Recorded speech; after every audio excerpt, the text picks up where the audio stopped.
अस्सलाम वालेकुम नाजरीन, मैं हूं अजहर फारूक अपने यूट्यूब चैनल के साथ। पाकिस्तान की बड़ी खबरें आ रही हैं। एक तरफ सुप्रीम कोर्ट मैदान में है, दूसरी तरफ इलेक्शन कमीशन और एक तरफ हुकूमत जो है वो खुलकर सामने अब आ चुकी है। इस पर बात करेंगे और इसके साथ साथ नए डीजीआईएसआई तैनात हो गए हैं। नए डीजीआईएसआई कौन है, इनका बैकग्राउंड क्या है, उस हवाले से भी बात होगी।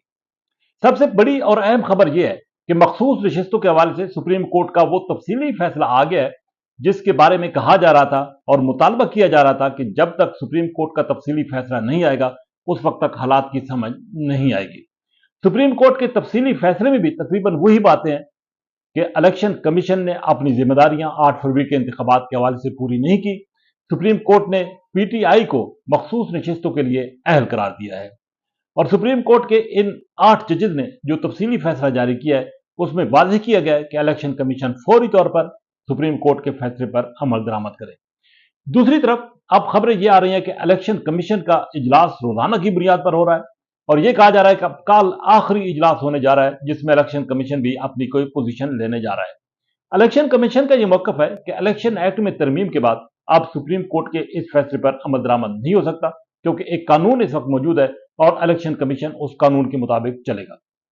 अब ये लड़ाई जो है वो छिड़ चुकी है और इस लड़ाई में शिद्दत जो है वो आने का इम्कान है। इलेक्शन कमीशन किसी तौर पर भी जो इतलात है वो ये है कि इलेक्शन कमीशन किसी तौर पर भी सुप्रीम कोर्ट के इन 8 जजेस का फैसला तस्लीम नहीं करेगा। हुकूमत इलेक्शन कमीशन के पीछे खड़ी है। हुकूमत का वाज़ेह मौक़िफ़ है कि इलेक्शन एक्ट में तरमीम हो चुकी है और उसका इतलाक जो है वो माजी से होगा, इसलिए अब इलेक्शन कमीशन कोई ऐसा फैसला नहीं करेगा जिसके तहत पीटीआई को यह नशिस्तें दी जाए, क्योंकि इलेक्शन एक्ट में जब तरमीम हुई थी तो उसमें यह कहा गया था कि जो अरकान कौमी असम्बली इंतखाबात के वक्त या दो उम्मीदवार इंतखाबात के वक्त पार्टी डिक्लेरेशन जमा करा चुके थे वो किसी और पार्टी में अब नहीं जा सकते या वो ऐसे आजाद अरकान जो कि आजाद हैसियत से इलेक्शन लड़े थे वो 3 दिन के अंदर अंदर किसी भी पार्टी को ज्वाइन कर सकते थे। इसलिए इलेक्शन कमीशन ने एक तो सुप्रीम कोर्ट में दोबारा जाने का फैसला किया है और वजाहत इस हवाले से रिव्यू के लिए, और साथ ही साथ ये कहा जा रहा है कि इलेक्शन कमीशन ये भी डिमांड करने जा रहा है कि सुप्रीम कोर्ट का वो फैसला मुअत्तल किया जाए पहले और उसके बाद रिव्यू पिटीशन जो है वो सुनी जाए। लेकिन सुप्रीम कोर्ट के फैसले पर इलेक्शन कमीशन अमल दरामद करने के लिए तैयार नहीं है। दूसरी खबर यह है कि हुकूमत ये वाज़ेह तौर पर फैसला कर चुकी है कि सुप्रीम कोर्ट के जो प्रैक्टिस एंड प्रोसीजर एक्ट के तहत या आर्डिनेंस के तहत जो एक नई तरमीम लाई गई है उस आर्डिनेंस में और जजेस कमेटी की तश्कील के हवाले से जो फैसला हुआ है, हुकूमत जो है उसको एक कानून की शक्ल देने जा रही है। जब कौमी असम्बली का इजलास होगा तो उसमें हुकूमत इस आर्डिनेंस को वहां पर पेश कर देगी और इस आर्डिनेंस को कानूनी शक्ल दे दी जाएगी, क्योंकि जजेस कमेटी में सीनियर 3 जो सुप्रीम कोर्ट के जज हैं जस्टिस मंसूर अली शाह, उन्होंने बैठने से इनकार किया है और उनका यह वाज़ेह मौक़िफ़ है कि इस आर्डिनेंस को फुल कोर्ट के सामने रखा जाए। लेकिन यह आर्डिनेंस फुल कोर्ट के सामने नहीं जाएगा। जितनी भी बेंचेस बनेंगे वो चीफ जस्टिस काजी फायज ईसा और दूसरी जो रुकन होंगे कमेटी के इस वक्त जो नामजद हो चुके हैं वो ही अब बेंचेस जो है वो तश्कील देंगे। लेकिन साथ ही हुकूमत ने एक जवाबी हिकमत अमली, जवाबी वार जो है वो तैयार कर लिया है।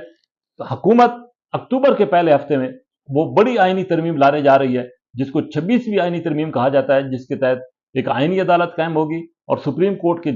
जो मुस्तकबिल की चीफ जस्टिस की अपॉइंटमेंट होगी वो भी एक पैनल के जरिए आएगी। इस पर काफी हद तक इत्तेफाक राय हो चुका है। हुकूमती हल्कों का यह दावा है कि उसके पास अब वाज़ेह अक्सरियत आ गई है और वज़ीर आज़म यूं ही बैरूनी दौरे से वापस पाकिस्तान पहुंचेंगे तो ये आईनी तरमीम जो है वो पेश कर दी जाएगी।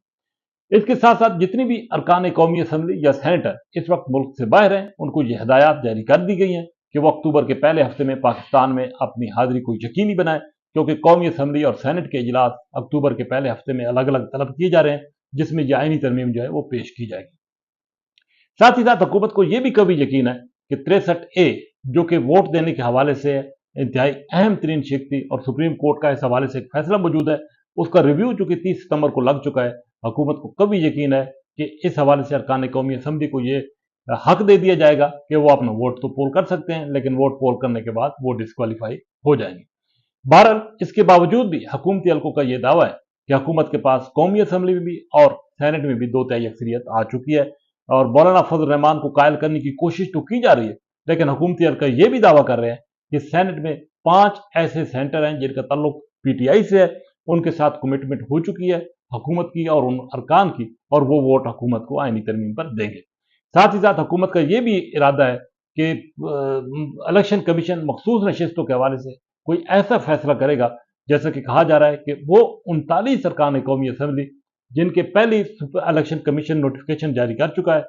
उनकी बेस पर पीटीआई को मखसूस नशिस्तें दे दी जाएंगी और बाकी जो नशिस्तें होंगी वो हुकूमती जमातों को तकसीम कर दी जाएंगी।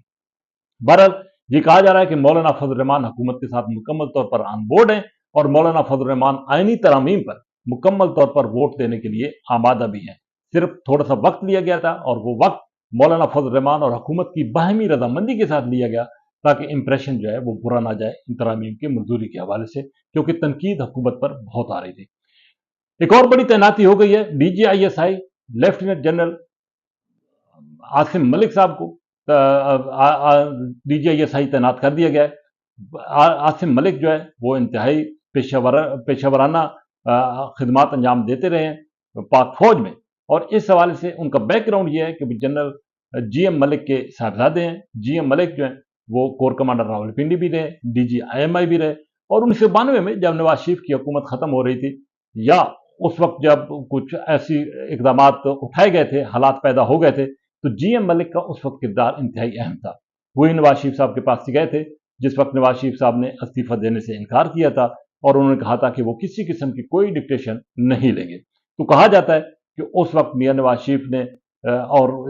जो इत्तेफाक राय हुआ था उस वक्त ये हुआ था कि मियां नवाज शरीफ और उस वक्त के सदर गुलाम इसा खान दोनों मुस्ताफी होंगे, और चुनाचे उस